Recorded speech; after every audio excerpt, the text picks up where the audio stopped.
একদিন এক বিষাক্ত সাপ এক কবুতরকে বলে, তুমি কি তোমার পিঠে কইরা আমার এই পাহাড় থেকে অন্য পাহাড় নিয়ে যাইতে পারবা? তখন কবুতর অনেক ভয় পেয়ে গেল, যদি সাপটা আমাকে কামড় দিয়ে আমার শরীরে বিষ ঢেলে দেয়। তখন কবুতরটা সাপকে না করে দিল। তারপরে সাপটা কসম খেয়ে বলল, আমি তোমাকে কখনোই কামড় দিব না, আর আমি যদি তোমাকে কামড় দেই আমি নিজেও তো নিচে পড়ে যাব, তখন তো আমি নিজেও মারা যাব। আর এই যুক্তিটা কবুতরের কাছে খুব ভালো লাগলো, আর সে ভাবলো সাপটা যদি আমাকে কামড় দেয় ঠিকই তো, সে তো নিজেও নিচে পড়ে যাইব। অবশেষে কবুতর তার পিঠে সাপটিকে বসালো, এক পাহাড় থেকে অন্য পাহাড় যাওয়ার রওনা দিছে।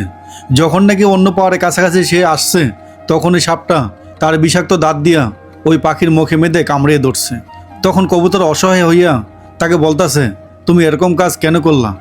সাপটা তখন বলল, এটা আমার স্বভাব। সাপটা কিন্তু জানতো যদি আমি পাখিটা সবল দেই তাহলে কিন্তু আমি নিচেও পড়ে যাব, আর পাখিটাও মারা যাবে, আমি নিজেও মারা যাব। আমাদের সমাজে এরকম অনেক মানুষ আছে, আমরা যাদেরকে বিশ্বাস করে বারবার সুযোগ দেই, তারা একটা দিন শেষে ক্ষতি করে। আমরা মনে করি হয়তো একদিন সে ভালো হয়ে যাবে, কিন্তু আসলে না। বিশ্বাসঘাতক কোনো দিন ভালো হয় না, সে সুযোগ পাইলেই ওই সাপের মতন সবল মারে।